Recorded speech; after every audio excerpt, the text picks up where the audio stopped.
Assalamualaikum warahmatullahi wabarakatuh. Perkenalkan, nama saya Eliza Dwi Yulianti dari program studi Akidah dan Filsafat Islam 6A, dan tujuan saya membuat video ini untuk memenuhi tugas mata kuliah hermeneutika yang diampu oleh Ibu Umuifah. Nah, pada video kali ini saya akan membahas mengenai pemikiran salah satu tokoh hermeneutik yang bernama Muhammad Arkaun, atau yang sering dikenal dengan sebutan Arkaun. Nah, Arkaun itu sendiri merupakan salah satu tokoh pemikir Islam kontemporer kelahiran Aljazair pada tanggal 1 Februari 1928. Arkaun memiliki pandangan yang kontroversial, terutama mengenai Al-Quran yang dianggap menyimpang dari mayoritas ulama pada kalangan Islam. Arkaun berpendapat bahwa Al-Quran merupakan produk sejarah, dan pandangan Arkaun tentulah berbeda dengan pandangan tradisional yang menganggap Al-Quran sebagai wahyu ilahi yang mutlak dan konstan. Karena pandangannya itu, Arkaun menawarkan pendekatan tafsir yang berfokus pada konteks sejarah dan semiotika. Ia menganjurkan pembacaan Al-Quran dengan mempertimbangkan faktor-faktor dari segi historis dan simbol-simbol yang terkandung di dalam Al-Quran. Oleh karena itu, pentingnya kita menganalisis secara mendalam terkait pemikiran Arkaun untuk memahami implikasinya terhadap pemahaman Islam. Dan tentunya pemikiran Arkaun sendiri itu dipengaruhi oleh beberapa tokoh seperti Foucault, Derrida, Ferdinand de Saussure, dan Paul Ricoeur. Mengenai pemikiran hermeneutika Al-Quran dari Arkaun. Nah, sebelum melangkah ke dalam pemikiran hermeneutika Al-Quran Arkaun, hendaknya memahami terlebih dahulu pandangan umum Arkaun mengenai Al-Quran. Hal ini karena kerangka pemikirannya mengenai Al-Quran akan menjadi dasar bagi pemahaman hermeneutika Arkaun secara keseluruhan. Nah, pemikiran hermeneutika Al-Quran Arkaun yang pertama yaitu bahwa Arkaun memandang Al-Quran sebagai produk sejarah. Pemikiran ini hampir sama dengan pemikiran Nasr Hamid Abu Zaid yang mengatakan bahwa Al-Quran merupakan produk budaya. Arkaun berpendapat bahwa Al-Quran yang kita miliki saat ini dalam realisasinya dipengaruhi oleh faktor sejarah dan budaya Arab. Lalu, pemikiran dari Nasr Hamid Abu Zaid yang mengatakan bahwa Al-Quran adalah produk budaya memiliki arti pemahaman dan interpretasinya dipengaruhi oleh budaya tempat di mana Al-Quran itu diwahyukan. Dan kedua pemikiran ini sama-sama memicu kontroversi di kalangan umat Islam karena menantang pemahaman tradisional tentang Al-Quran sebagai wahyu ilahi yang mutlak dan tidak berubah. Yang kedua yaitu Al-Quran merupakan kitab yang bebas untuk ditafsirkan karena di dalamnya banyak mengandung pengetahuan-pengetahuan yang tidak terbatas. Al-Quran dengan terbuka menerima berbagai interpretasi baru dan tidak hanya terkungkung dalam satu penafsiran yang bersifat mutlak. Karena dengan adanya keberagaman dan aktivitas penafsiran ini menandakan bahwa Al-Quran selalu mengikuti perubahan zaman. Namun kenyataannya banyak kelompok Islam yang justru memonopoli makna dari Al-Quran itu sendiri untuk kepentingan golongan tertentu dan membatasi pemahamannya. Kondisi inilah yang menjadi keprihatinan Arkaun Lalu ia mendorong untuk menyerukan perubahan besar dalam pemahaman Al-Quran agar lebih inklusif dan relevan dengan konteks zaman modern sekarang.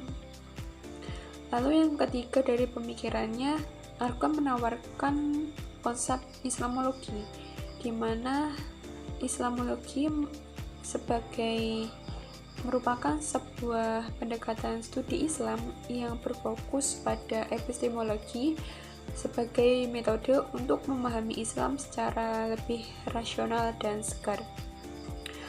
Arkan berpendapat bahwa pendekatan ini memungkinkan perkembangan Islam yang mampu menjawab tantangan zaman.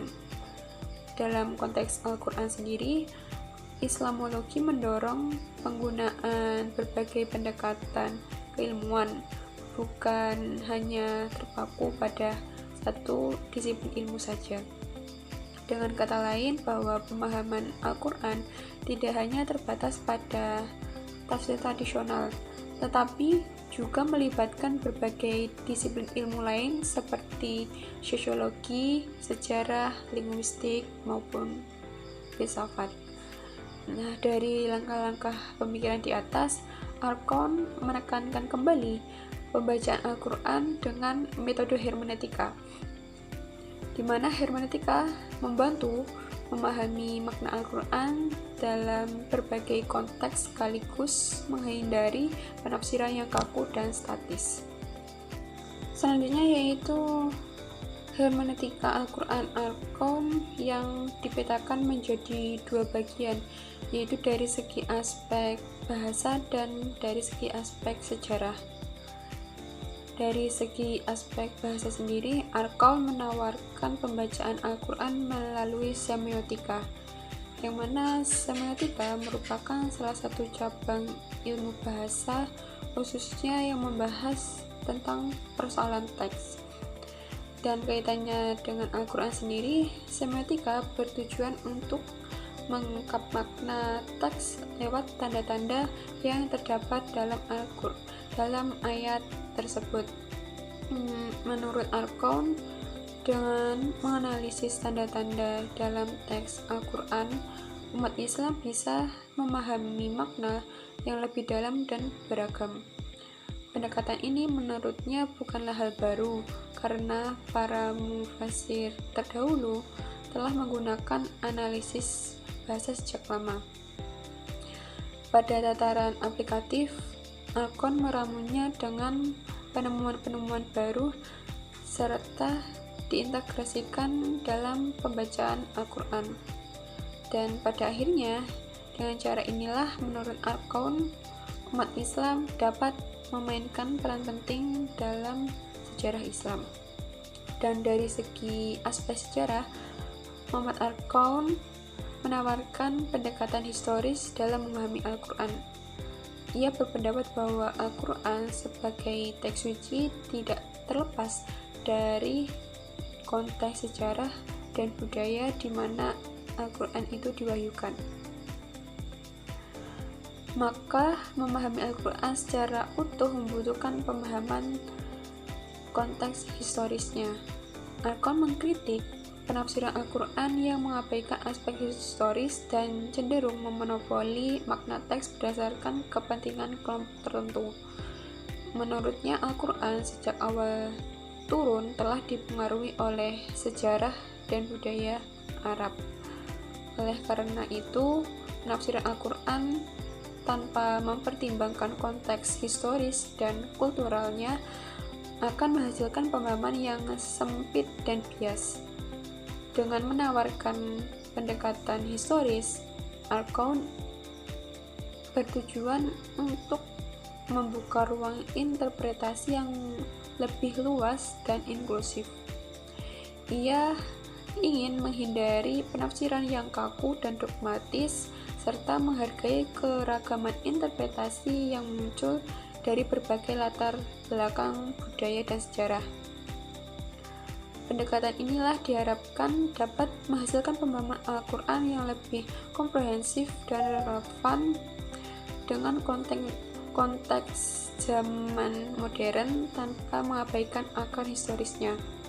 Dengan memahami konteks historis, maka penafsiran Al-Quran dapat dibebaskan dari dominasi interpretasi tunggal dan lebih menghargai keragaman interpretasi yang ada. Dan Al-Kaun memberikan dua pandangan mengenai kontekstualisasi pembacaan wahyu Al-Quran.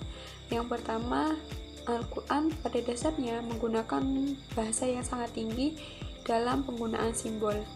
Maka menurut Al-Kaun, pembacaan mengenai teori simbol ini sangat dibutuhkan untuk mengungkap makna mistis yang berada dalam Al-Quran, sekaligus untuk mengaktualisasi pemikiran ilmiah terhadap makna simbol tersebut. Dan kedua, banyak pemikiran klasik tidak terlalu tertarik dalam pembahasan simbol. Sebaliknya, banyak yang merendahkan bahasan tersebut.